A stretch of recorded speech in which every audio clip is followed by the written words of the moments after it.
જમીનો જબરજસ્તી લૂંટી લેવામાં આવે છે. લૂંટારા લોકો આયા છે એમ કહું તો ખોટું નથી. 2012 ની અંદર મેં પોતે કપાસ 3800 રૂપિયામાં 40 કિલા વેચ્યો હતો. ઈ કપાસ આજે 2800 રૂપિયામાં વેચાય છે. ગાંધીનગર થી દિલ્હી પહોંચી ગયા જે લોકો અને એમ કીધું કે ખેડૂતોની આવક ડબલ થશે, ડબલ ની જગ્યાએ આવક ઘટી. હું આપના માધ્યમથી વિશ્વકર્માજીને કહેવા માંગુ છું કે સાહેબ 6000 રૂપિયાનું વાડીએ જવાનું પેટ્રોલ ન થાય. કે અમે તો દેવા વાળા હતા, અમે લેવા વાળા ક્યાંથી થઈ ગયા? અમે જગતનો તાત, જગતનો બાપ, ખેડૂતોને વગર વ્યાજનું ધિરાણ આપશું. અમારું ખોટું ના આવી જાય, નકર અમને છે ને તકલીફ થશે. તમારા સામે કોઈ અવાજ ઉપાડે એટલે તમને અવાજ ઉપાડ્યો એટલે તમે ગુનો કર્યો. બેન દીકરીઓને તમે ખેતરમાંથી ઢસડો અને બેન દીકરીઓના કપડા ફાડી નાખો. આ વિકાસ નથી, વિનાશ થઈ રહ્યો છે. આપના માધ્યમથી ચેલેન્જ આપું છું, પોલીસ દાદાગીરી કરે. તમે જે કહો છો એકદમ વિપરીત છે. હું ક્યારે અમે હવામાં વાત કરતા નથી. નેતાઓ એમ કીધું શિવજીભાઈ એસપી ને કલેક્ટર અમારું માનતા નથી. નેતાઓ રાજ છે કે અધિકારીઓ બાબુઓનું રાજ ચાલે છે? તમે લોકો કિસાન સંઘ ભગની સંસ્થા છે એ જગજાહેર છે, તો આ કેવી તમારી ભગની સંસ્થા છે જે તમારી જ વાત માનતી નથી? કિસાન સંઘ આંદોલન તો કરે છે પણ પેલું ફ્રેન્ડલી મેચ રમતા ને એવી રીતે કરે છે. કોંગ્રેસ એકલા નહીં, બાકી મીડિયામાં બી એવું છે કે આરએસએસ ની આ સંસ્થા છે, આરએસએસ ની બીજેપી છે, આરએસએસ ની કિસાન સંઘ છે. કે તમે એમ કીધું કે કેમ કાઢી નથી મૂકતા? સ્પ્રિંગ છે ને દબાય છે, સ્પ્રિંગ આમ દબાય છે, દબાતા ને હવે છે ને આ ધડાકો થવાનો છે. કેટલો મોટો ધડાકો થશે અને કેટલું નુકસાન થશે સરકાર હજી શાનમાં સમજી જાય. નહીં સમજે તો આવનારા દિવસોમાં પરિસ્થિતિ એવી ઊભી થશે કે 87-88 માં ગયા એ પાછા આવ્યા નથી.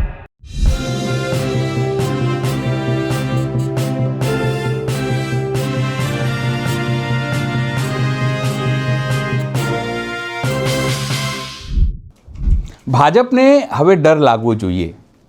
કેમ? કારણ કે ગામડાઓમાં ખેડૂતો નારાજ થઈ રહ્યા છે, કલેક્ટર કચેરીએ આવેદનપત્રો આપી રહ્યા છે અને પોલીસ અને કલેક્ટર ઓફિસ અને મહેસૂલ વિભાગ દમન કરી રહ્યું છે. તમે સમજો કે ગાંધીનગર હવે ખેડૂતો આવી રહ્યા છે અને હું જો ખેડૂત હોત તો તમને એવું કહેત કે તમારો ઘડો લાડો કરવા આવી રહ્યા છે. જો તમે ના સમજો તેમની વાત, એમની પીડા તમે ના સમજો, એમની માંગો તમે ના સમજો, જુઠ્ઠાણા ચલાવો, તો ખેડૂતો કેમ ના આવે ગાંધીનગર? કેમ તમારો ઘેરાવ ન કરે? એક મોટો સવાલ છે. નમસ્કાર, હું છું ચિંતામણી પુત્ર અનિલ પટેલ.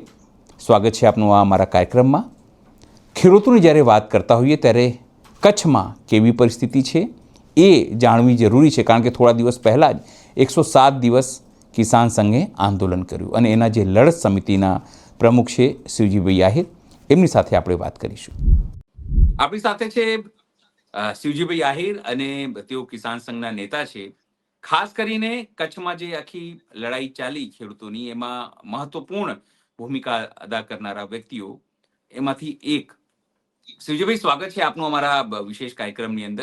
જોડાયા આજે તમને ખાસ જોડવાનું કારણ એ છે કે મને યાદ છે કે 5 વર્ષ પહેલા તમે લોકો ગાંધીનગર આવતા હતા. ગાંધીનગરમાં 45-48 દિવસ તમે લોકો ત્યાં બેઠા. 48 દિવસમાં સરકારે થાકીને તમને બોલાયા, કારણ કે તમે તો માનવાના જ નહોતા. 100 દિવસ તો 100 દિવસ, પણ સરકારે થાકીને તમને બોલાયા અને ચર્ચા કરી અને કીધું કે ભાઈ તમારી સમસ્યાનું સમાધાન થશે. સૈદ્ધાંતિક મંજૂરી આપી. 5 વર્ષ વીતી ગયા અને તમારે ફરી ગાંધીનગર આવવાની ફરજ પડી રહી છે. લાગે છે કે સરકારે જે પોતાના વાયદા કર્યા હતા, કારણ કે મને ખબર છે એ સમય દરમિયાન એ જ જીતુભાઈ વાઘાણી હતા, એ જ તમામ લોકો છે જે 5 વર્ષ પહેલા હતા, છતાં પણ તમારે લોકોને જો ફરી આવવું પડે તો આ સરકાર વિશે શું માનશો? અને મૂળ વસ્તુ એ કે ગાંધીનગર આવવાનું કારણ શું? હવે જી, હવે પેલો તો જે તમે 5 વર્ષ 2022 ની અંદર જયારે અમે 48 દિવસ સુધી ગાંધીનગરમાં બેઠા અને એ વખતે પણ આપના માધ્યમ દ્વારા ઘણો બધો ખેડૂતોનો, ખરેખર તો આપના પહેલો તો આપણી ટીવીનો માધ્યમનો હું ખૂબ ખૂબ આભાર માનું છું કે હંમેશા ખેડૂતોની ચિંતા કરી છે અને દેશ ખેતી પ્રધાન દેશ છે, એટલે આપનો પણ ખૂબ ખૂબ આભાર. જગતનું તાજ છે એટલે અમારી તો ફરજ છે સાહેબ. અમે જે લોકો કણ ઉગાડે એના તો આજીવન આભારી રહીએ તોય ઓછું છે. આ સરકાર કેમ નથી સમજતી? અમને સમજ પડી ગઈ. અમે શહેર વાળાને 48 દિવસમાં સમજ પડી ગઈ કે ખેડૂતોને કેટલી મુશ્કેલી પડે છે, કેવી રીતે રાત્રે પાણી વાળવા જાય છે, કેવી રીતે સાપો એને કડી લે છે, મુશ્કેલી છે. પણ મને લાગે છે સરકારને નથી ખબર પડી, એટલે તમારે 5 વર્ષ પછી ફરી આવવું પડે છે. જી, 2022 ની અંદર અમે લગભગ આમ તો 17-18 માંગણીઓ લઈને આવ્યા હતા. એક તો સમાન વીજ દરનો હતો, એમાં ફિક્સ ચાર્જ ઓછું કર્યું, એ એક કામ થયું, એ વાત સાચી છે. પણ બાકીના જેટલા પ્રશ્નો હતા, સમજી લેજો કે આડી લીટી, ઉભી લીટી હોય, મોટો તો રેવન્યુનો પ્રશ્ન હતો, કેટલીક બાબતો 17-18 જે પ્રશ્ન હતા એ પ્રશ્નની માત્ર સમિતિ બનાવી. જો દુઃખદ ઘટના કહું છું, એ વખતે જીતુભાઈ સમિતિમાં હતા, અત્યારે કૃષિ મંત્રી છે. જીતુભાઈ સમિતિમાં હતા અને હું ન ભૂલતો હું તો અત્યારના પ્રદેશ પ્રમુખ પંચાલજી ઈ પણ ઈ કમિટીમાં હતા. વિશ્વકર્મા સાહેબ શિવજીભાઈ કે પંચાલથી વિશ્વકર્મા થઈ ગયા છે, પણ કોઈ કમી આવી નથી એમને. જે મારે આપના માધ્યમથી એ કહેવા માંગુ છું કે તમે કમિટીમાં હતા, અમારા બે લોકોને રાખે, એક અમારા મહામંત્રી આર.કે. પટેલ અને એ વખતના લડત સમિતિના કન્વીનર અને પ્રાંતના ઉપપ્રમુખ શામજીભાઈ મેત્રા. એક બેઠક મળી, એના પછી ક્યારે આ ચર્ચાઓ માટે મંત્રીઓએ ક્યારે બેઠક બોલાવી જ નહીં. એટલે મને એમ લાગે સમિતિઓ બનાવી, મારે આજે સ્પષ્ટ છે, સમિતિઓ બનાવી અને સરકાર ખેડૂતો હોય કે આમ પ્રજા હોય એના સાથે જયારે આંદોલન થાય ને સમિતિ બનાવે આંદોલન સમેટાતા હોય, એ એક સરકારની છે ને પોલિસી છે. લોકોને છેતરવા માટેનું જો એક કામ હોય તો એ દરેક બાબતમાં સમિતિ બનાવીને સમિતિ બધો અહેવાલ આપશે ને કઈક ભલું થશે, પણ એક પણ ભલું થયું નહીં. હવે વાત છે હમણાં જે 12 તારીખે ગાંધીનગર અત્યારે સંપૂર્ણ અત્યારનો જે અમે કચ્છ જિલ્લાની અંદર કચ્છ જિલ્લાને લાગે વળગે ત્યાં સુધી હું કચ્છ જિલ્લાનું જયારે નેતૃત્વ કરું છું, ગુજરાતની સ્થિતિની થોડી ઘણી વાત કરીશ, પણ કચ્છ જિલ્લામાં જયારે હું 5 વર્ષ સુધી જિલ્લાનો પ્રમુખ રહ્યો, અત્યારે મારી લડત સમિતિ કન્વીનરની પણ મારી જવાબદારી છે. પરિસ્થિતિ એવી છે કે અત્યારે કચ્છની અંદર જે અત્યારે મુખ્ય જે પ્રશ્ન છે, પ્રશ્ન 9 છે. પ્રશ્ન કયા 9 છે?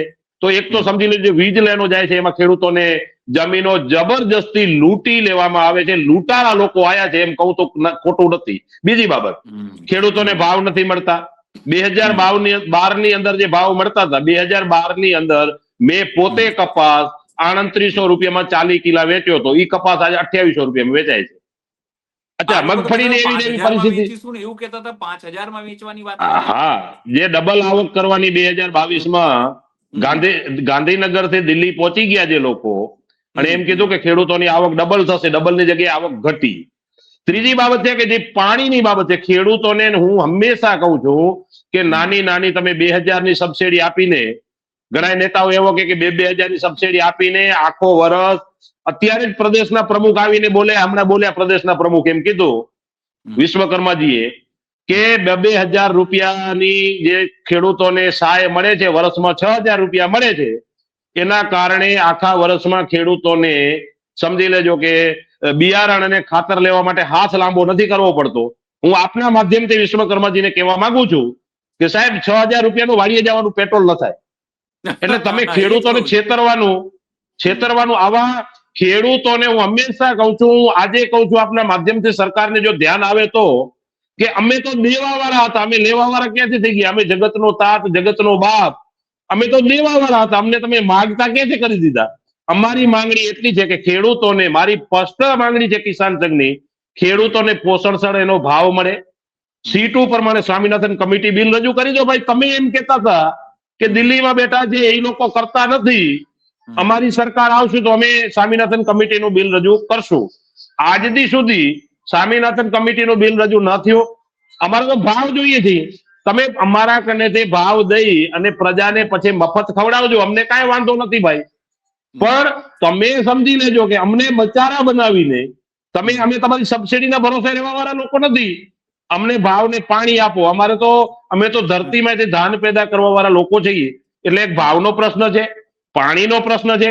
દરેક બાબત છે ને જાહેરાતો ચોપડા ઉપર હોય. હમણાં એ લોકો જાહેરાત કરી કે 5 લાખ રૂપિયા સુધીનું ખેડૂતોને વગર વ્યાજનું ધિરાણ આપશું.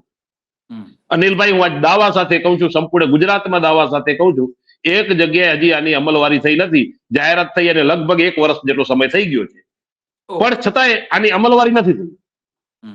વ્યાજ જે વાત આવે છે, 3 લાખ સુધીની જે વાત આવે છે, એમાં મારે કહેવું છે આપના માધ્યમથી કે ખાલી જાહેરાત કરવા પૂરતી વાત છે.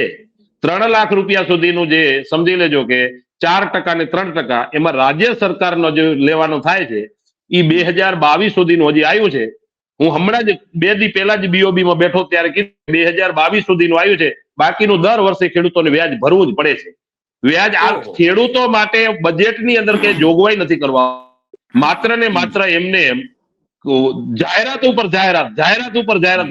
ખેડૂતોના નામે મને લાગે છે 17 યોજનાઓ ચાલે છે. બધી એ ચોપડા ઉપર, કાગળ ઉપર છે, જમીન સ્તર ઉપર કાંઈ નથી. હમણાં આવા 9 મુદ્દા છે. અમે હમણાં 9 મુદ્દા લઈ અને 100 ગામડાઓની અંદર અમારી રથયાત્રા ગઈ. ખેડૂતોને એને એ રથયાત્રાનું નામ હતું કિસાન અધિકાર જનજાગૃતિ અભિયાન. ખેડૂતો કને અમે ગયા ત્યારે અમને કેટલીક બાબતો ધ્યાન આવી. ખેડૂતો તો ભયભીત છે. લોકો એને અત્યારનું રાજકારણ છે એ કેવી દ્રષ્ટિથી રાજકારણ ચાલે છે મને તો ખરેખર લોકો ભયભીત છે. ઘણીવાર એમ કે શિવજીભાઈ અમારું ખોટું ના આવી જાય નકર અમને છે ને તકલીફ થશે. એટલે ભાઈ મેં કીધું, શેની તકલીફ થશે? કે આ લોકો પછી અમને હેરાન કરશે. એટલે મેં કીધું આ લોકશાહી છે, તાનાશાહી છે, કઈ તરફ દેશ જઈ રહ્યો છે? રાજકારણ પણ એક સેવાનું માધ્યમ હતું. હું જરૂર કહું છું જવું જોઈએ. રાજકારણ માધ્યમની જગ્યાએ તમે દુશ્મન બનાવો. તમારા સામે કોઈ અવાજ ઉપાડે એટલે તમને અવાજ ઉપાડ્યો એટલે તમે ગુનો કર્યો, આવું ના હોય. રાજકારણ એક માધ્યમ છે. અમે સંગઠન લઈને બેઠા છીએ. લોકશાહી દેશની અંદર ખેડૂત હોય કે સંગઠનો હોય, એની વાત મૂકવા માટે પણ તમે એમને પ્રેશરાઇઝ કરો કે તમારી વાત નહીં મૂકતા.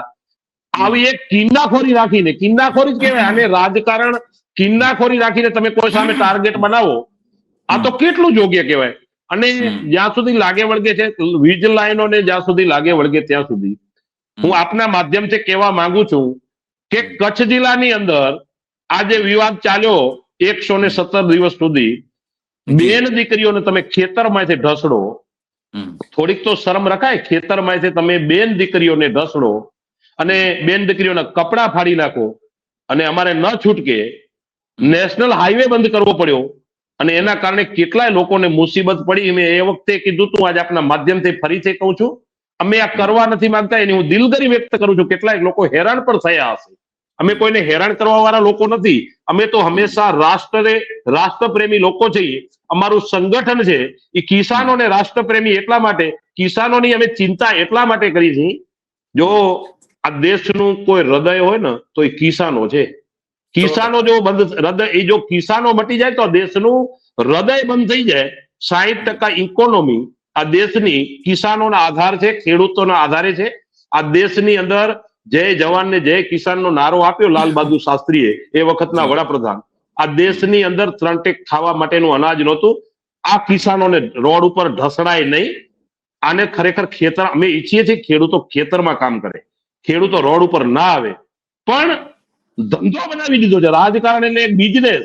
અત્યારે કોરિડોર જે ચાલે છે, વીજની પાવરની જ્યાં સુધી વાત કરું ત્યાં સુધી કેટલુંક ધ્યાનમાં આવ્યું છે કે કેટલાક નેતાઓના કોન્ટ્રાક્ટરો ચાલે છે. અને એક નેતા, આટલું થયા પછી એક નેતા એમ બોલવા તૈયાર નથી. જે બેન દીકરીની વાત કરે છે સુરક્ષાની, એક નેતા એમ ન કીધું કે ભાઈ જે કાંઈ થઈ રહ્યું છે એ બરાબર નથી થઈ રહ્યું છે, ખોટું થઈ રહ્યું છે, આ નહીં થવું જોઈએ. ખેડૂતો શું ભાવે માંગે છે?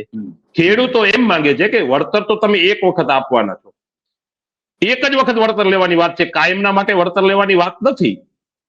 તો ખેડૂતો શું માંગે છે? ખેડૂતો એમની જમીનનું બજાર કિંમત પ્રમાણે એમને પૈસા મળવા જોઈએ. એની જે જમીનમાં છે, 5 એકર હોય કે 10 એકર હોય કે 3 એકર હોય, કચ્છને વાત કરું ત્યાં સુધી, એના વચ્ચેથી જયારે ટાવર લાઈન નીકળી જાય ત્યારે જમીનની કિંમત માત્ર 0 થઈ જાય, એમ કહીએ તો કહી શકાય.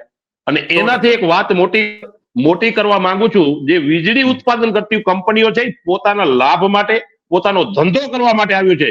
કોઈ સરકારી પ્રોજેક્ટ નથી, અને સરકારનું પ્રોજેક્ટ આનાથી કોઈ આમ પ્રજાને ફાયદો થવાનું છે એવું કાંઈ નથી. કંપનીઓ એનું લાભ કાઢવા માટે આવી. એનાથી આગળ જઈને વાત કરું, મારે આપના માધ્યમથી હું સરકાર અને તંત્રને કહેવા માંગુ છું, આજ તમને ધ્યાનમાં નહીં આવે પણ કચ્છ જિલ્લા ત્યાં સુધી અત્યારે 29 ગીગાવોટ અદાણી પેદા કરે છે કચ્છમાં, અને 55 ગીગાવોટ સમજી લેજો કે અંબાણી. આપણી વીજળી આખા ગુજરાતને પૂરી થતા ને વધે ને એટલી વીજળી ઉત્પાદન કચ્છમાં થવાની છે. એક પણ ખેતર બચવાનું નથી. ખેતરોની અંદરથી અત્યારે પણ અનિલભાઈ આપના માધ્યમથી આપના કહેવા માંગુ છું, કેટલાય ખેડૂતો એવા છે, મેં સ્થળ ઉપર જઈને જોયું છે, એક 3 એકરનો કે 5 એકરનો ટુકડો હોય, એક ખેતરમાંથી 2-3 લેનો લીધી ચૂક્યું છે. હવે જો એનામાં પાછી લેન આવે તો હવે ખેતી કઈ રીતે કરી શકે? બીજી બાબત, આજે મારે આપના માધ્યમથી એક મોટી વાત કહેવી છે. આના દિવસોમાં આ વિકાસ નથી, વિનાશ થઈ રહ્યો છે. વિકાસ થાય એમાં અમને ક્યારે વાંધો ન હોય. ખેડૂતોને દેશમાં વિકાસ થાય, પણ ખેડૂતોના ભોગ થઈ રહ્યો છે ને વિનાશ થઈ રહ્યો છે. વિનાશ હું એટલા માટે કહું છું, જયારે આ 55 ગીગાવોટ અને 29 ગીગાવોટ બંને જયારે ચાલુ થશે ત્યારે તમારે સમજી લેવો જોઈએ ખેતરોની અંદર એક જારો આખો થાંભલા સિવાય તમને કઈ દેખાશે નહીં. અને આ માત્ર એક કચ્છ જિલ્લાને કઈ લાગુ પડશે આવું નથી થવાનું. આ 19 જિલ્લાને અસર કરવાનું છે. ત્યારે આના કારણે આવનારા દિવસોમાં એનું રેડિયેશન જે આવે છે, મને તેમ લાગે છે આના કારણે ભૂકંપ ના આવે તો સારું. આ એક મોટો ભય છે. અને એના નીચે 765 કેવી ની, અને હવે તો જે નીકળવાની છે 800 કેવી 1200 કેવી ની લેનું જયારે નીકળવાની હોય, અનિલભાઈ હું જાતે જઈને ખેતરની અંદર, અને આપના માધ્યમથી હું નેતાઓને અને સરકારને કહું છું કે તમે જો એમ કહો કે એ વાત ખોટી છે તો હું સાબિત કરું. હું આજ આપના માધ્યમથી ચેલેન્જ આપું છું કે તમે આવો જમીન સ્તર ઉપર, હું તમને કરીને બતાવું. એના નીચે નથી જવાતું, એના નીચે છે ને કરંટ આવે છે. ખેડૂતનું ટ્રેક્ટર એના નીચે માત્ર 2 વાઇબ્રેટર આવે છે. વાઇબ્રેટર ની રીતસરનો તમને ઝટકો લાગે. સવારના પોરમાં ઝાકરનો જયારે પરિસ્થિતિ નીચે મોટરસાયકલ લઈને નીકળ્યા હો તો રીતસરનો તમારા વાળ છે એ ઉભા થઈ જાય, રીતસરનો ઝટકો આવે. અને એના કારણે ખેડૂતો ખેતરમાં નથી જઈ શકતા. સમજી લેજો, આજે વચ્ચે 67 મીટરનો કોરિડોર છે. 67 મીટરના કોરિડોર એટલે 210 ફૂટ થયું. ખેતરમાંથી પટ્ટો 210 ફૂટનો હલ્યો જાય ત્યારે ખેડૂત ખેતરમાં મજૂરો નથી મળતા. એના નીચે ખાલી 4 કલાક ટ્રેક્ટર રહી જાય તો નવા ટ્રેક્ટરની બેટરી ઉતરી જાય. એવા પણ અખતરા થયેલા છે. અને એનાથી આગળ એક વાત કરું, દર વર્ષે રાષ્ટ્રપ્રેમીની વાતો કરે છે. રાષ્ટ્ર મોર છે, રાષ્ટ્ર પક્ષી છે. પર ડે અમે લગભગ, હું 5 વર્ષ જિલ્લાનો પ્રમુખ હતો એ દરમિયાન પર ડે અમે 2 થી 3 FIR કરતા હતા. એક પણ કંપની સામે તંત્ર અને સરકારે લાલ આંખ ન કરી. ક્યારે ફરિયાદ લીધી માત્ર કાગળ ઉપર. અને આજે ખેડૂત મોર મારી નાખે, સામાન્ય માણસ મોર મારી નાખે તો શું થાય? આજે છે ને પર્યાવરણ લુપ્ત થઈ રહ્યું છે. પર્યાવરણ માટે પણ એટલો ને એટલો ખતરો છે. એટલે મને એમ લાગે છે કે આ વિનાશ છતાંય, હું તો એમ કહું છું કે વિનાશ થાય તો વિનાશ પણ ખેડૂતોના ભોગે નહીં થાય. આ વિકાસ થાય કે વિનાશ થાય, જે થાય તે પણ ખેડૂતોના ભોગે જે થઈ રહ્યો છે. અને હવે છે ને હદ થઈ ગઈ, હદ ટપાવી દીધી. કોઈ પણ માણસની લિમિટ હોય. ખેડૂતોને સીધું પોલીસ આવીને દમન કરે, પોલીસ દાદાગીરી કરે.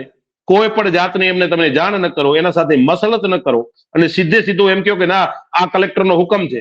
એટલે હુકમ કયો છે? કાય હુકમ જે કરે છે એ એક કાયદા મુજબ કરે, વળતર આપવાની થાય ત્યારે બીજી વાત કરે છે. કેટલાય ખેડૂતોને 600 ગામની હમણાં રથયાત્રા દરમિયાન લગભગ 500 ગામમાં જવાનું પર્સનલ મને થયું છે. કેટલાય ખેડૂતો એવી ફરિયાદ કરી કે શિવજીભાઈ 1 રૂપિયો અમને આપ્યો નથી ને લાઈનો નીકળી ગયો છે. આવી એ પરિસ્થિતિ છે. એટલે હું તો આપના માધ્યમથી કહેવા માંગુ છું કે આને આવડી બધી છૂટછાટ આપવાની, ખેડૂતો આ દેશનો એટલો ને જેટલી કંપનીઓ ઇમ્પોર્ટેન્ટ નથી એટલા ને એટલા ખેડૂતો ઇમ્પોર્ટેન્ટ છે. ખેડૂતો હવે ન બચ્યા ને તો આવનાર અમારી જો પરિસ્થિતિ, અમે તો સરહદી જિલ્લામાં બેઠા છીએ. આજે હું જયારે હમણાં અબડાસા અને લખપતના રથયાત્રાના ગામડાઓમાં ગયો, લોકો ત્યાંથી સ્થળાંતર થઈ રહ્યા છે. જે ખેતી એક વખતની, આપના માધ્યમથી મને કહેવામાં વાંધો નથી, હું કોઈ સરકારનો હામી નથી, અમારે કોઈ સરકાર સાથે કઈ લેવા દેવાય નથી. એક વખતની સરકાર પંજાબ છે એટલે હરિયાણાથી લઈ આવીને સરહદ બોર્ડર ઉપર ખેતી કરવા માટે ખેડૂતોને જમીન આપી હતી. શેના માટે? કે બોર્ડર સંચવાય. હવે એ જ ખેડૂતો અત્યારે લખપત અમારો તાલુકો અને અબડાસા બંને તાલુકા જે છે એની અંદર અત્યારે ખેતરમાં જવું હોય તો પાણી ઘરેથી ભરીને લઈ જવું પડે. ચાય બગડી જાય, પીવા માટેનું કામ આવે એવું પાણી નથી. આવી ખેડૂતોની સ્થિતિ છે. માત્ર ને માત્ર વરસાદના આધારે, અને એમાં કેટલાક લોકો આખા પરિવાર, ગામડામાં તમે જાઓ, આપના માધ્યમથી હું તો કહું છું નેતાઓને ને તંત્રને જોવાની જરૂર છે. ગામડા ખાલી થઈ રહ્યા છે. અહીંયાથી કોઈક સુરત જાય, કોઈક નવસારી જાય, કોઈક મુંબઈ જાય, અને કોઈક વિદેશ જાય. ત્યાં આખો સરહદ છે ને સૂની થઈ રહી છે. ત્યાં જે લોકો છે, કેટલાક અસામાજિક તત્વો, કેટલાક દેશ વિરોધી તત્વો, આપણે આપ જોઈએ છીએ રોજ બનાવ બને છે. ડ્રગ્સ આવી જાય, લોકો આવી જાય. એટલે મને એમ લાગે છે કે સુરક્ષાની દ્રષ્ટિએ કચ્છને જો બચાવવો હોય તો પાણી અનિવાર્ય છે. નર્મદાનું પાણી કચ્છને ધ્યાનમાં રાખીને સરદાર સરોવર ડેમ બન્યું હતું. આજથી સુધી ખાલી માત્ર લોકો તો દાવો કર્યો હતો. સૌજીભાઈ, મારો સવાલ છે, આ લોકોએ તો દાવો કર્યો હતો 2017માં, 16માં, 14માં કે કચ્છની અંદર પાણી પહોંચી ગયું છે. અને કચ્છ ઘણી વખત આખો વિઝ્યુઅલ બી મોકલે છે માહિતી ખાતા થ્રુ, તો ખૂબ લીલોતરી દેખાય છે, ખૂબ સમૃદ્ધિ દેખાય છે, ખૂબ કરોડપતિ થઈ ગયા છે બધા લોકો. હવે ગાડીથી મારુતિ 800cc, હવે લોકો થારથી જે છે ત્યાં જે ખાતર છે એ નાખવા જઈ રહ્યા છે. એવી બધી વાતો કરે છે. સારા સારા જે વિઝ્યુઅલ બાઇટ એવું બધું આવે છે ખેડૂતોના કે અમે તો ખૂબ પ્રગતિ કરી લીધી ને આ બધી વસ્તુઓ આવે છે, અને તમે જે કહો છો તો એકદમ વિપરીત છે. જો હું આપના માધ્યમથી હું ક્યારે અમે હવામાં વાત કરતા નથી. જે કઈ વાત કરી સ્થળ ઉપર જઈ એ થાર ગાડીઓની જે તમે વાત કરી એના કદાચ ક્યાંક હશે એવા 10% ખેડૂતો જેના કંઈક બીજા ધંધા હોય અને આ વિઝ્યુઅલ સરકાર સામે એને બતાવતી હોય, જુદી બાબત છે. પાણીને લાગે વળગે ત્યાં સુધી રાપરની અંદર હજી માત્ર 30% પાણી મળે છે. ભચાઉ તાલુકાને 30% પાણી મળે છે. અંજાર તાલુકાને 20% પાણી મળે છે. માંડવી તાલુકાને અને મુન્દ્રાને 20% મળે છે. એનાથી એક મોટી તમને વાત કરી દઉં. એ એમ કે છે કે અમે શેવાડા સુધી પાણી પીવા માટેનું નથી પહોંચ્યું. હું આજ દાવા સાથે કહું છું, અમને કચ્છ જિલ્લાને પીવા માટે પાણી રોજ 280 MLD પાણી જોઈએ. નર્મદાનું પાણી રોજ આવે છે એ 140 MLD પાણી આવે છે. 140 MLD જે અત્યારે અમારા મીઠા પાણીના જે સ્ત્રોત છે, હું આપના માધ્યમથી કહું છું, ચાલો પાણી પહોંચી ગયો તો તમારા જે સરકારી બોર છે પાણી માટેના, જેના માટે 624 કલાક તમારી મોટરું ચાલુ છે, પતાળ ખેંચો છો, એ કાલથી બંધ કરી લ્યો. આવા લગભગ છે ને 400-450 બોર છે કચ્છમાં. હું આપના માધ્યમથી કહું છું કે એ બંધ કરી દો કાલે. તમે એમ કહો છો કે અમે કચ્છને પીવા માટેનું પાણી નથી પહોંચ્યું, અમને રોજ 280 MLD પાણી પીવા માટે જોઈએ, એની જગ્યાએ માત્ર અત્યારે 140 MLD પાણી પીવા માટે આવે છે. 140 MLD અમારા કચ્છનો જ્યાં મીઠા પાણીના સ્ત્રોત છે ત્યાંથી બોરવેલ દ્વારા 24 કલાક પુરવઠા દ્વારા સમજી લેજો હજી બોરો ચાલે છે. અને એ પાણી લોકોને ક્યાંક સારવારું છે, એના કારણે પથરીઓ થાય છે, કેટલાક બીમાર લોકો સમજી લો એના કારણે થાય છે.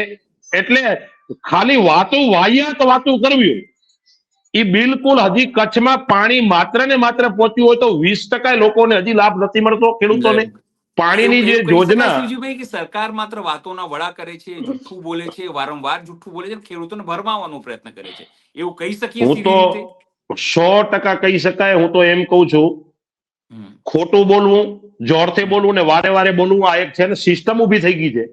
આ લોકો એના સિવાયમાં સમજી લેજો, લોકોને ભરમાવા સિવાયમાં ખોટે ખોટા વાડા કરવાનો, આમ પ્રજાને એમ થાય કે શું આપી દીધું હશે. આપના માધ્યમથી કહું છું, આમ પ્રજાને, સિટીમાં રહેતી પ્રજાને એમ થાય ખેડૂતો તો રોજ રોડ ઉપર આવે છે ને શું માંગે છે. ખેડૂતોને ખરેખર દેતા નથી. જાહેરાતો એટલી મોટી કરે છે કે જયારે આ બધું જ સરકાર ખેડૂતોને આપી દેતી હોય. કંપનીઓને સમજી લેજો જે લાણી કરે છે એનું હું તો એમ કહું છું માત્ર 25% ખેડૂતોને જો સરકાર વિચારે ને ખેડૂતોનું, તો આ દેશનો કિસાન જગતનો તાત, જગતનો બાપ ને છે ને કોઈને હાથ લાંબો ન કરવો પડે. આપના માધ્યમથી આપણે ગાડીઓની વાત કરી, કહી શકાય કે એક જે ઈસ્ટ ઇન્ડિયા કંપની આવી હતી એવી રીતે ધીરે ધીરે કચ્છ કે ગુજરાતમાં કે દેશમાં આવી ધીરે ધીરે આવી કંપની રાજ શરૂ થવા જઈ રહી છે. ખેડૂતોની સરકારો જ અવગણના, હું કોઈ એક સરકારોની વાત નથી કરતો, બધી સરકારોની વાત કરું છું.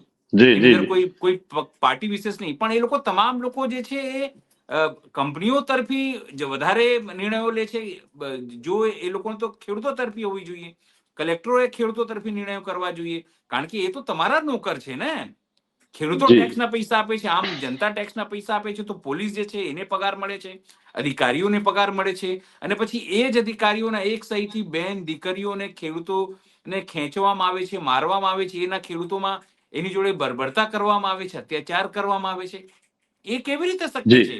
જે સરકારને તમે ચૂંટો છો, જે અધિકારીઓ તમારા ટેક્સના નાણાંથી પગાર લે છે, એ લોકોને કઈ દયા જેવું કઈ નથી કે કમસે કમ આ જ ખેડૂતો જે અન્ન ઉગાડે છે, જેનું અન્ન અમે ખાઈએ છીએ, એનું તમે એને ફાયદો ના કરાવો બરાબર છે, પણ કમસે કમ નુકસાન તો ના કરો એને. આપણે ઈસ્ટ ઇન્ડિયા કંપનીની વાત કરી, દેશ પાછો એ તરફ જઈ રહ્યો છે, એમાં કહેવામાં જરાય શંકા નથી. ફરીથી દેશ છે ને ગુલામ તરફ આગળ વધી રહ્યો છે. અધિકારીઓને જ્યાં સુધી લાગે વળગે ત્યાં સુધી સરકારો બે હોય છે, એક 5 વર્ષીય હોય છે ને એક 58 વર્ષ વાળી સરકાર હોય છે. હું કાયમ કહું છું, સરકારો, અધિકારીઓ સમજી લો ભ્રષ્ટાચાર છે ને માજા મૂકી ગયો છે અનિલભાઈ. એક પણ નાના માણસનું રાશન કાર્ડ થી કરી અને ખેડૂતોની બાબત હોય કે અન્ય બાબત હોય, પૈસા વગરની ભ્રષ્ટાચાર છે ને માજા મૂકી ગયો છે. ભ્રષ્ટાચાર ની કોઈક હદ હોય. એક સમય મને ધ્યાન છે 95 ની અંદર, ઉંમર તો મારી બહુ નાની હતી, પણ હું જયારે ભણવા જતો ત્યારે નેતાઓ અધિકારીને ફોન કરતા તો નેતાઓ અધિકારીઓ ધ્રુજતા. આજે નેતાઓનો અધિકારી ગાંઠતા નથી. કેટલાક માધ્યમો દ્વારા પણ મેં સાંભળ્યું છે, કેટલાક રૂબરૂ મેં સાંભળ્યું છે, કેટલાક નેતાઓ હમણાં સમજી લેજો કે જયારે આ 117 દિવસ આંદોલન ચાલતું ત્યારે મેં એમને કીધું કે આ પોલીસ પ્રોટેક્શન હટાવી લો, આવું ન થાય. તો નેતાઓ એમ કીધું કે શિવજીભાઈ એસપી ને કલેક્ટર અમારું માનતા નથી. હવે જો એસપી ને કલેક્ટર નેતાઓનું જો માને નહીં તો પછી નેતાઓ રાજ છે કે અધિકારીઓ બાબુઓનું રાજ ચાલે છે? કોણ રાજ ચલાવે છે? અને એનાથી કહું છું કે સરકાર કોણ ચલાવે છે એ શંકાના દાયરામાં છે. કંપનીઓ ચલાવે છે કે લોકોએ આપેલા મત ચૂંટાયેલી સરકાર ઈ સરકાર ચલાવે છે? માત્ર ને માત્ર નેતાઓના સમજી લેજો ક્યાંક કામ રાખીને ધંધા સાથે જોડાઈ જવું, ચૂંટણીઓ ટાણે ફંડ લઈ લેવું, પ્રજાનું જે થવાનું હોય થાય, ખેડૂતોનું જે થવાનું હોય થાય, આવી પરિસ્થિતિ જયારે નિર્માણ થઈ ગઈ છે ત્યારે દેશ માટે આ બાબત જે અમારી કલ્પના છે, અને હું આપના માધ્યમથી કહું છું કે આ દેશની જે અમારી કલ્પના છે, જ્યાં સુધી જવાન સરહદ ઉપર સુખી નહીં હોય અને કિસાન ખેતરમાં સુખી નહીં હોય, જો અમારી કલ્પના છે મા ભારતીને વૈભવના શિખર ઉપર બેસાડવાની.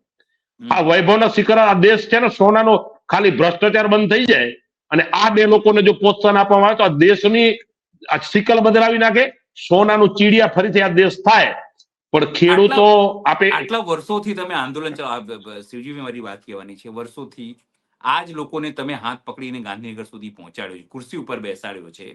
આ જ લોકો એસીમાં બેસીને કલમ ઘસીને લીલી લાલ પેન બધું કરે છે. જી, તમે લોકો કિસાન સંઘ ભગની સંસ્થા છે, એ જગજાહેર છે. છતાં તમારી વાત જો આ સરકાર કે ભાજપની સરકાર ન માને, એ પણ 30 વર્ષની સરકાર છે, એવું નથી કે આજની સરકાર છે, છતાં તમારે રસ્તા ઉપર ઉતરવું પડે, ભાઈની સામે લડવું પડે, ભાઈ તું મને આપ, નહીં તો કેવી રીતે મારા દીકરા છોકરાનું કે બૈરાને કે મહિલાઓને કે પત્નીને જીવાડીશ. તો આ કેવી તમારી ભગની સંસ્થા છે જે તમારી જ વાત માનતી નથી? અને તમે લોકો પણ જેનો લોકો આરોપ લગાવે છે કે આ કિસાન સંઘ આંદોલન તો કરે છે પણ પેલું ફ્રેન્ડલી મેચ રમતા ને એવી રીતે કરે છે. કાન પકડીને કાઢી કેમ નથી? ભાઈ તું વાત નહીં માત્ર નીકળ અહીંયાથી, અમે બીજી સરકાર અમારી જે કિસાનોની કે ખેડૂતોની વાત સાંભળે એને લાવીશું અમે. જી, હવે આપણે જયારે આપે કીધું ત્યારે ભગીની સંસ્થાની જ્યાં સુધી લાગે વળગે ત્યાં સુધી અમારો વિચાર મેચ હતો. એ વાત હું જયારે કુરડો છાસ લેવા જાવ ને કુરડો લકાડો એ મેળ ન પડે, પણ જે અમારો વિચાર સાથેનો અમારો રાષ્ટ્ર વિચાર જે હતો, અમે કોઈની પાર્ટીઓની કોઈની ભગીની સંસ્થા નથી, બિન રાજકીય સંગઠન છે. બીજી બાબત જે આક્ષેપ થાય છે, હું આપના માધ્યમથી કોંગ્રેસના લોકો કેટલાક આક્ષેપ કરે છે, અમારે નામ લઈને કેવું છે, આપણે જયારે કીધું છે ત્યારે ખેડૂતો પણ આક્ષેપ કરે છે. ખાલી કોંગ્રેસ એકલાની, શિવજીભાઈ, કોંગ્રેસ એકલાની, બાકી મીડિયામાં બી એવું છે કે આરએસએસ ની આ સંસ્થા છે, આરએસએસ ની બીજેપી છે, આરએસએસ ની કિસાન સંઘ છે, તો ખાલી આ લોકો ખાલી ફ્રેન્ડલી મેચ રમે છે લોકોને દેખાડવા માટે. હવે જો અમે ફ્રેન્ડલી મેચ રમતા હોય અનિલભાઈ, તો આ આંદોલન 117 દિવસ સુધી અમારે નેશનલ હાઈવે બંધ ન કરવો પડે, જેને વિરોધ પક્ષ તરીકે પણ હું વ્યક્તિગત માનું છું. મેં તમને જોયું છે તમારા લોકો આંદોલન 48 દિવસ તમે બેઠા હતા, તો પછી તમે આ લોકોને કાઢી કેમ નથી મૂકતા? સવાલ વારંવાર એ જ આવે છે. 100% એનું તમને કારણ કહી દઉં કે જયારે ચૂંટણી આવે ત્યારે ક્યાંક ને ક્યાંક મુદ્દો ભટકાય છે, એના લોકો ખેડૂતો અને લોકો ભટકાતા હોય છે. અમે એક વાત હું સ્પષ્ટ તમને કરી દઉં, ચૂંટણીઓ ટાળે અમે ક્યારે કોઈ પાર્ટીનું સમર્થન કર્યું નથી. અને એક કિસાન એમ કે કિસાન સંઘે આવીને આનું સમર્થન કર્યું, અમે ક્યારે કોઈનું સમર્થન નથી કરતા. અમે તો હંમેશા પ્રજા ઉપર છોડી દઈએ છીએ. પણ હું આપના માધ્યમથી આજે કહું છું, અમારો વિચાર જે મેચ હતો ને, પંડિત દીનદયાલજી જેમને જનસંઘની સ્થાપના કરી અને એમાંથી પછી ભાજપ થયું, મેં દરેક ગામડામાં કીધું છે, આપના માધ્યમથી હું કહું છું આજ ફરીથી, ભાજપાઈ સાથે હતો, અડવાણી સાથે હતો, મનોહર મોરલી સાથે હતો, સુષ્મા સ્વરાજ સાથે હતો, 25 નેતાઓના નામ ગણાવી દઉં. બે સીટ માટે ભાજપાઈજીએ કમિટમેન્ટ નહોતું કીધું, સરકાર પડી ગઈ હતી. બરાબર. અડવાણીજી કીધું કે 2 सांसद खरीद लेते, भाजपाई કે નહીં, दल बनेगा फीटेगा, पार्टी बनेगी फीटेगी, देश रहना चाहिए. એના સાથે અમારો વિચાર મેચ હતો. આજના જે લોકો બેઠા છે એ વખતના, આજે અમે કેશુ બાપાને મારે યાદ કરવા છે આપના માધ્યમથી, ગોકુળિયા ગામ અને કેશુ બાપાએ ખેડૂતોની જેટલી ચિંતા કરી એટલી મને લાગે કોઈ ચિંતા નથી કરી. એટલે એમને હું આજે વંદન કરું છું. જે કામ થયું છે એ હકીકત છે. અને અત્યારની જે પરિસ્થિતિ છે ગુજરાતની, આપના માધ્યમથી હું કહેવા છું, ભગવાન જાણે કોણ સરકાર ચલાવે છે ખબર નથી પડતી. સરકાર કોણ ચલાવે છે? આ તો સરકારનો દાયરો છે. 2.5 વર્ષે મંત્રીમંડળ બદલી જાય, એમ કે હવે 2.5 વર્ષ માટે હવે આનું પૂરું થયું, બીજાને આપી દો. મજા આવે ત્યારે મુખ્યમંત્રી બદલી જાય. એટલે ગુજરાત કોના ભરોસે છે? આ મોડલ રાજ્ય છે ગુજરાત, એટલે દેશનું મોડલ રાજ્ય કહેવાય અને વિકસિત રાજ્ય કહેવાય. હવે આ કોના ભરોસે છે, કોણ ચલાવે છે, ઈ પણ એક, હું નથી કહેતો, આમ પ્રજામાં જયારે હું હમણાં 600 ગામડામાં ગયો સાચી ત્યારે આમ પ્રજા એમ કે છે કે શિવજીભાઈ સરકાર કોણ ચલાવે છે એ શંકાની વાત છે. કોણ નેતાઓ એમ કે અમારું ઉપજતું નથી, અધિકારી આખું ચલાવતા હોય, અધિકારી રાજ થઈ ગયું હોય એમ કહેવામાં જરાય ખોટું નથી. એટલે દરેક બાબતની જાહેરાતો થાય છે પણ એની અમલવારી માત્ર ને માત્ર નથી. નહીવત થતી નથી. સીજીભાઈ છેલ્લી તરફ પડાવ તરફ જઈ રહ્યા છે, સમય સમાપ્ત થઈ રહ્યો છે.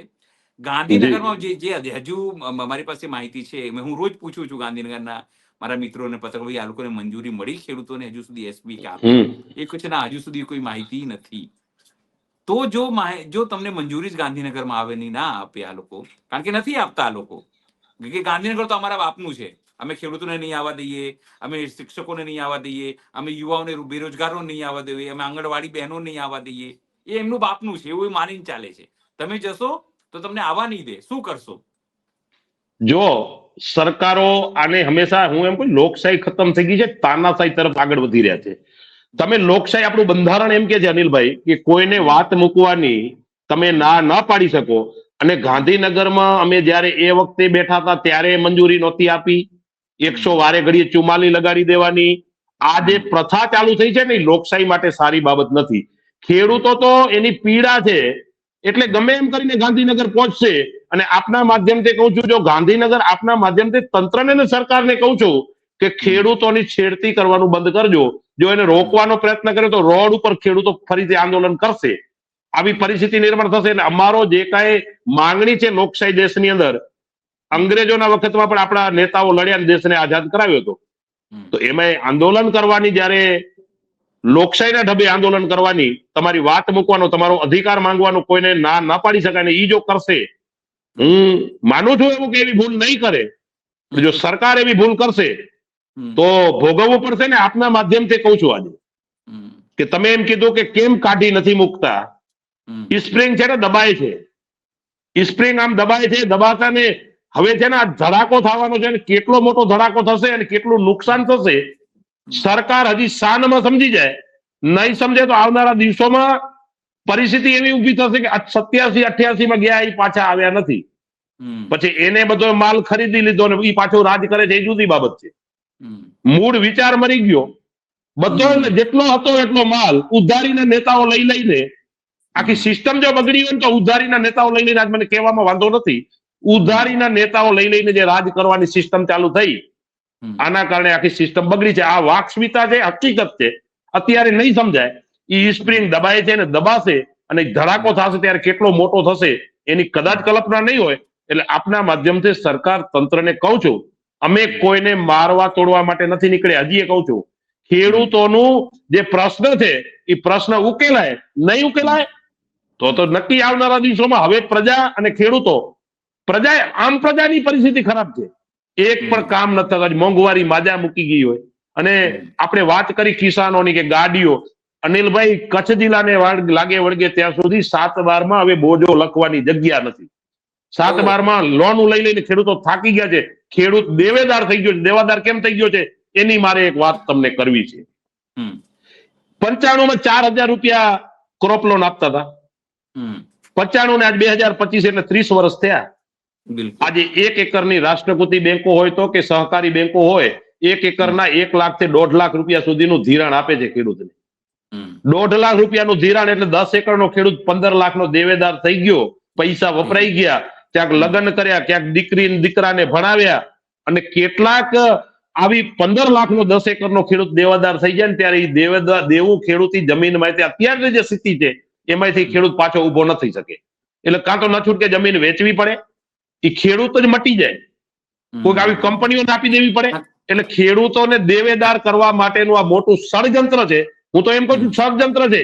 આ ષડયંત્ર છે એટલા માટે ખેડૂતો છે ને, ખેડૂતો અત્યારે દેવેદાર થઈ ગયા છે. 7/12 ની અંદર જગ્યા નથી. અને આપના માધ્યમથી કહું છું, દેશ માટે સારી નિશાની નથી. સરકાર અને તંત્ર હજી જાગે, અને નહીં જાગે ને તો આ દેશ માટે આ સારી નિશાની નથી. દેશ પાછો ગુલામી તરફ આગળ વધી રહ્યો છે. ત્યારે સરકારો હજી સમજી જાય. અમે કોઈના વિરોધી નથી, પણ નહીં તો ઘરે જવા માટેની જેમ 87-88 વાળા ઘરે ગયા, આ જ લોકો હતા ખેડૂતોના ને કિસાન સંઘના ખંભા ઉપર રાખી બંધુ અને સત્તા ઉપર પહોંચ્યા. અને સત્તા ઉપર એના કારણે સત્તા ઉપર ગુજરાતમાં પહોંચ્યા ને એ વખતે 19 લોકો અમારા શહીદ થયા, 17 ભાઈઓ અને 2 બહેનો. એ 19 લોકોની બંદૂકો એને ધરબી દીધી હતી.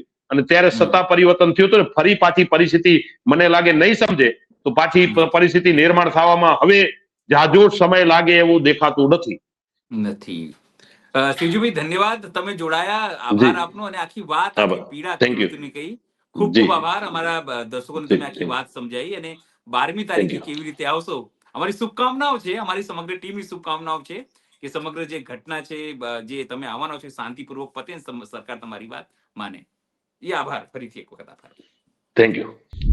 ખેડૂતોના આ મુદ્દાઓ અને એમના આંદોલન વિશે આપ શું વિચારો છો? જરૂરથી અમારા કોમેન્ટ બોક્સમાં કોમેન્ટ કરજો. એ સિવાય અમારી યુટ્યુબ ચેનલ છે ગુજરાત પ્લસ, એને પણ તમે સબસ્ક્રાઈબ કરજો. અને અમારી વેબસાઇટ છે www.gujaratplus.in, એના ઉપર જઈને તમે વધારાના અપડેટ લઈ શકો છો. અત્યારે માટે બસ આટલું જ. નમસ્કાર.